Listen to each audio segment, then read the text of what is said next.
Oh, well, hello there, and welcome to this episode of the Terri Show. That I want to start with a couple of questions, as I like to do. Do you ever feel suffocated by your family of origin and their involvement in your life? Are you wondering whether the degree of closeness that you have with your family is normal? Is it healthy? Do you ever feel guilty for being happy when your family isn't involved with something, right? Or do they make you feel bad if you are doing things with other people? Do you know who you are outside of this family system, right? This is another question where, does most of your life revolve around your family system? So today's video is all about enmeshment, family enmeshment, 5 signs of family enmeshment I'm going to be talking about so that you can identify if this is a system that you grew up in, the impact of family enmeshment, and steps that you can take by beginning to set some healthy boundaries with your family of origin. So if you're new here, my name is Terri Cole. I'm a licensed psychotherapist. I'm a relationship expert, the author of Boundary Boss, the Boundary Boss Workbook, and the newest book coming out October 15th called Too Much, a guide to breaking the cycle of high-functioning codependency. You can pre-order that right now at hfcbook.com. So I'm super excited about the new book. Please, if you like my work, if you suffer from codependency, you're going to love this book, hfcbook.com. Okay, moving into, before we get started, if you happen to be new to the channel itself, introduce yourself in the comments because we are very friendly. I read all your comments. Don't forget to subscribe. Don't forget to hit the bell icon because this will tell you when I'm rolling out new stuff, which is every Tuesday and every Thursday. And since I do it for you, I wouldn't want you to miss it. All right, thank you for all your questions and your comments. Those of you who know me know I literally read them all, and I love to highlight them. So today we're highlighting a comment from Katerina Fringe, and that is under the video, How to Effectively Communicate During Conflict Without Making It Worse. And Katerina says, you are an inspiration and lifesaver, and I look to your pod videos, guides, and newsletter whenever I feel insecure about how to handle a situation as the high-functioning codependent that I am. Lucky for you, Katerina, I wrote a book for you. It's so good. It's so helpful. Thank you, Terri, for all the great and meaningful work. Well, Katerina, thank you for taking the time to write that lovely comment. It really does warm my heart. All right, so let's move into the content of today's episode. What is family enmeshment? Let's just start with sort of the basics. The easiest way to look at it is that it's a family system that lacks appropriate boundaries. Right? Enmeshment is like super close. According to Psych Central, in an article by Sharon Martin, whose work I really love, enmeshment is characterized by parents who are overly and inappropriately reliant on their children for support, and children are not allowed to become emotionally independent or separate from their parents. So, this may look like your parents never letting you grow up. This may look like your parents never being able to stop parenting you, right? Even if you're in your 40s. And enmeshment itself, when sometimes people, therapy clients would come in and say, I'm extremely close with my family, and it's up to me to sort of suss out over time, are they very close in a healthy way, or are they very close in an enmeshed way? Right? Because when you think about enmeshment, this creates, you have the emotional bond, but it's really dependence, right? We're really talking about enmeshment has a certain amount of dependence and codependence. And feeling guilty a lot. If you have a lot of guilt around your family of origin as a grown-up, this can be an indication of having an enmeshed family system. And this whole blog, by the way, was inspired by one of my friends online who I follow, who I really love. Her handle is Sit With Wit. She was talking about enmeshed family systems, and that really motivated me to get into it. Her name is Whitney Goodman. She was also a podcast guest, and love her work. She's great. So all of this inspired by Whitney Goodman, so you know. So these are signs that you are from an enmeshed family system. One of them can be that you don't know who you are, right? So your individual identity, if you're never allowed to individuate from the family system because of all this closeness, you may be guilted and shamed for wanting to have less contact, right? In a healthy family system, we're allowed to leave. We're allowed to build our own lives. We're allowed to have our focus be on the family or the social life that we're creating, as opposed to being focused on our family of origin. And this is a stark difference between family systems that are healthy enough to let you go, and you have the liberation and the freedom to, without guilt, build your own family. And in enmeshed family systems, there is a lot of guilt thrown at you if you want to decrease the amount of time that you spend with your family, or if you want to just create your own life. Also, you may feel like pursuing your own dreams is somehow being disloyal because you're in an enmeshed family system. You're basically taught to always be considering the system sort of over the individual, the whole thing. You may have low self-esteem also. This can be coming through because if you are heavily guilted and shamed into a specific way of being that your family agrees with. So if you're from an enmeshed family system, let's say, and you have a different political belief or affiliation, or you have a different sexual orientation, you may not even want to share that with your family of origin because individuating is considered not good. I actually had a client in my practice in New York City whose whole entire family was into corporate stuff. Everyone, like, the only choices you had was to become a lawyer or a doctor, basically, in this family system. And this client was an actor. And there was so much shame and so much pressure and so much guilt for them to conform that when they first met me, they actually had shingles, which is can be a stress-related disorder. It's extremely painful. And we started talking about, I was like, what's the stress? And they were like, well, I'm in a Broadway show right now, but I'm also getting my MBA at Columbia. So to justify them not being a lawyer or doctor within the family system, they thought if they got an MBA, then they'd be accepted. Then that would be okay.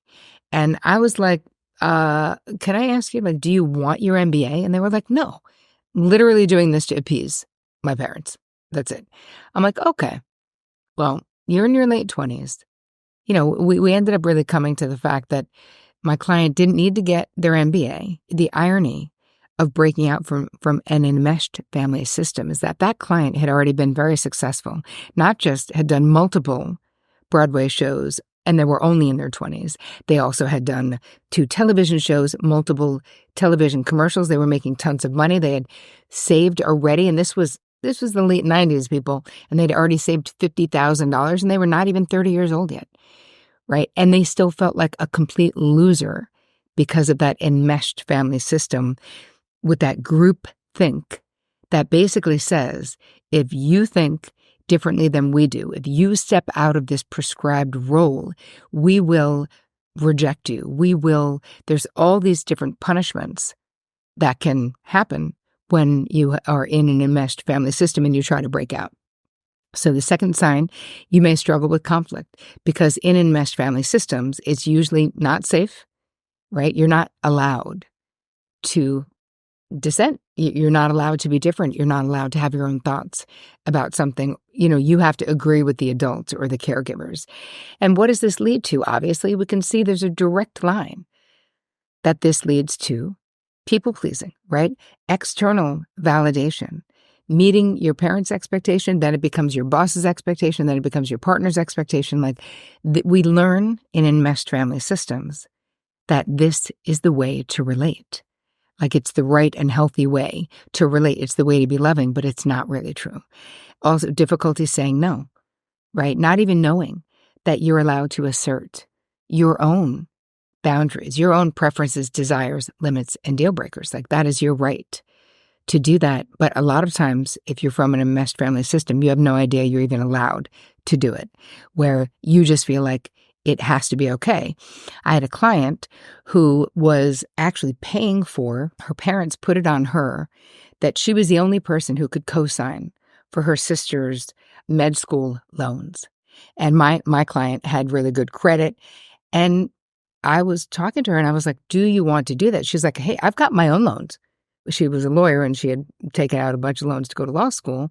And she was a bit older than her brother. And she got really bamboozled into because she didn't even know she could say no. And then, so by the, we were talking about it, she felt pressured into doing it. She did it. And then with so much resentment. And we figured out eventually how to get the brother to take them over, but it took a long time. But my point is, she didn't even know that she could say no. And I wonder if any of you struggle with that. Third sign, potentially, of being from an enmeshed family system is just indecision, difficulty making a decision, right? Always asking your parents' opinion of what you should do or your siblings' opinion of what you should do. Part of this goes back to when we are raised in a situation where it's sort of group think. We don't even know what we think or what we want, right? What we don't want to do is be rejected by the family system or be disapproved of. And so making a decision can be incredibly stressful. It almost feels like you are somehow an extension of the dominant personality in the family system. Usually, if it's an enmeshed family system, it's one of the parents. And that can be so stressful because listen, in life, we have to make decisions. And what I find with my clients from enmeshed family systems that have difficulty making decisions is that they take really, really long to make decisions and then opportunities go away. And then they're so mad and they were like, but I wasn't ready or I wasn't. And I see what's happening because sometimes not making a decision, of course, is still kind of making a decision because then the situation may change. A lot of times we just have to say yes and go with it. We'll figure it out. But from an enmeshed family system, you don't have a good sense of self. So you're not sure you'll figure it out, right? That insecurity can come from that as well.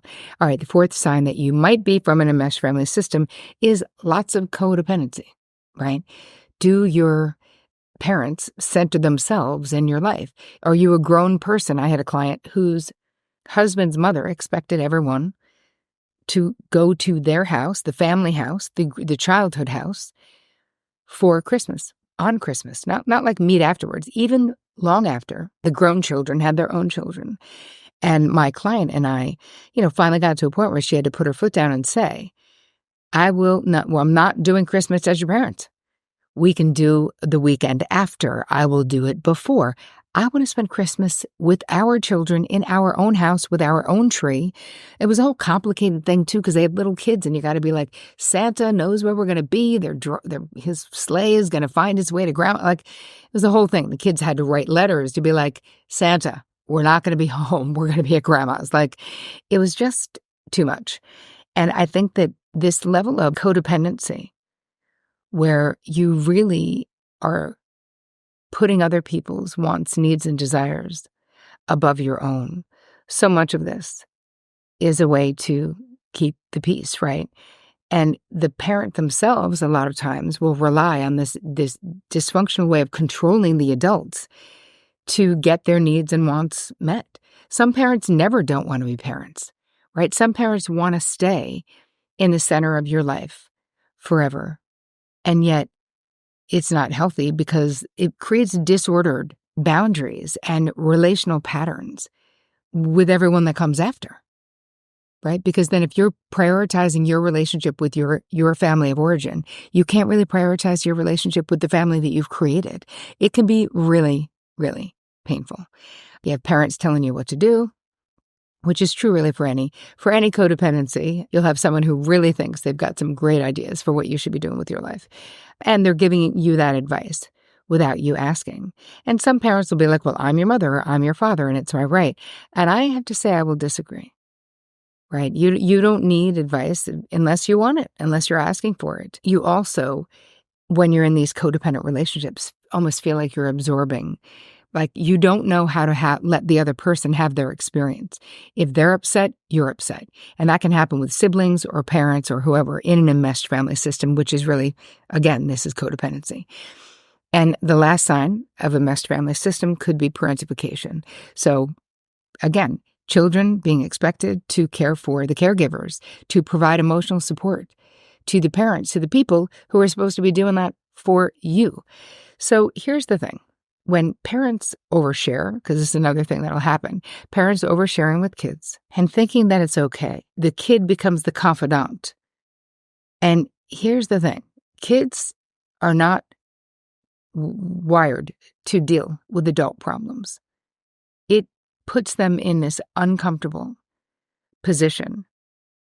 And this absolutely stokes codependency and feeling overly responsible in other relationships in your life, that you have to be the fixer of all the problems. You have to be the overgiver, the overdoer, the emotional receptacle, basically, for all the other people. And what I find with my therapy clients is a lot of times people from enmeshed family systems where they were in this situation and parentified, they find themselves attracting all of these people where they have to overfunction, that all the broken-winged birds find their way to the client because they haven't figured it out yet. If you don't work out what's in the basement, as I like to say, right, a lot of this stuff is unconscious. We just got a download from our family of origin, right? This is like your relationship blueprint where we go, oh, this is how to do relationships.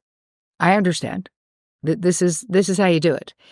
And so we don't question it. We just go on and do it. So a lot of times we're just repeating this overfunctioning and overgiving and overdoing and being overresponsible in our adult romantic relationships and our friendships.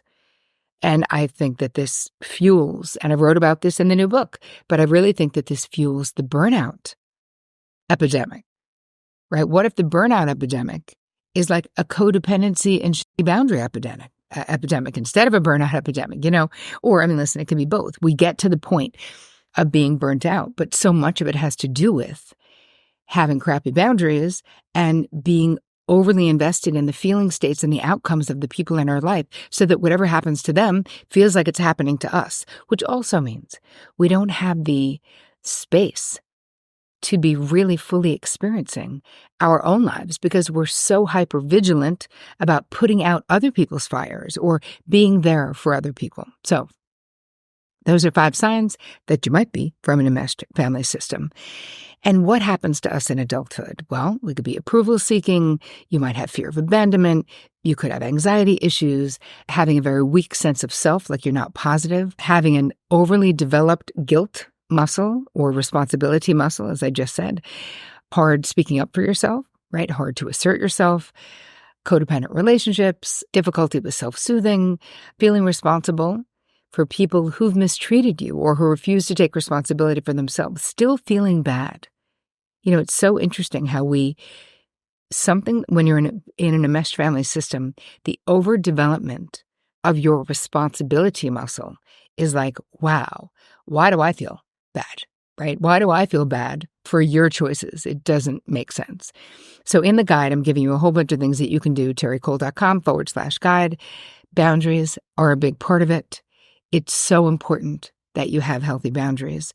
Knowing what is your side of the street, what is someone else's side of the street, looking at your guilt, and I'll give you some things that you can do around guilt, and really questioning your guilt. And I don't mean it in a making yourself feel bad about it. I mean, really looking at it and being like, do I really have a reason to feel guilty? Or is this just a habituated response that I'm having right now, which so much of the time it really is. And if we stop to think about it, we wouldn't feel that way. The last thing I'll say about this for you is I want you to tune in and really pay attention to what yes and no feel like in your own body, right? This helps you to develop an awareness, because so much of the time we live in our heads. And when you can bring it into the body and go, oh, yeah, that's a yes. I feel that yes, or I feel that no. Because in enmeshed family systems, when we're trying to please a parent, a lot of times, we may feel a no, but say a yes. So we really want to start honoring the wisdom of our bodies. I have so many more ideas for you. They're all in the guide. Go to terricole.com/guide. I really hope that this episode added value to your life. Thank you so much for being with me. I appreciate you. And as always, take care of you.